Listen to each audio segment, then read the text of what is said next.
Today, we're stepping inside Cafe Pascucci to discover what makes it more than just your everyday cafe. Let's hear the story behind the brand from the people who know it best. Cafe Pascucci, Vivaca, Italy. Pamilya sila. Tayo ng coffee. Tapos, marami silang labas ng mga food. Pansin nila na mas marami food ang na-order. Tapos, nag-focus sila sa pagro-roast ng mga beans. They also have the Espresso Academy or University. Kilala siya sa buong Europe. And ngayon nasa South Korea and now in the Philippines. Way back, tayo sila. Pero natara din kasi hindi yung standard ni Cafe Pascucci. So, yung mga three bosses po namin ng Italiano, decide sila na i-open ulit yung Cafe Pascucci here in the Angeles, Koreatown specifically.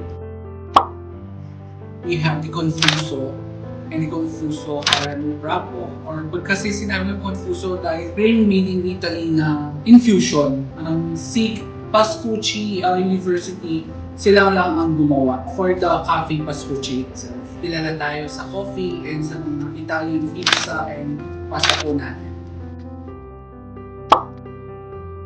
Yung mapipili yung vibe is parang nasa bahay na sila. Relax, they can do what yung mga work nila or they can chat with their friends and families while they're having our coffee.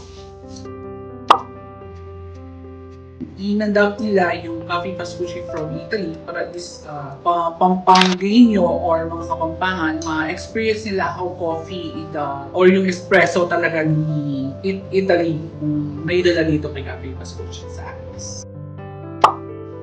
Every 2 months, naglalabas tayo ng mga new product or new drinks. And then, for the expansion, we're planning pumasok sa mga mall like SM, Super Mall. Basically, in Clark and Pampanga ang target natin for the second and third branch. And for 2 years at least, makatayo po tayo ng 4 or 3 sa Pilipinas and counting. Whether you're catching up with friends, enjoying a quiet coffee break, or looking for your next favorite cafe, Cafe Pascucci is ready to welcome you. Experience authentic Italian coffee, delicious food, and a warm atmosphere, all in one place. Visit Cafe Pascucci here at Angeles City today and discover why every cup is worth coming back for.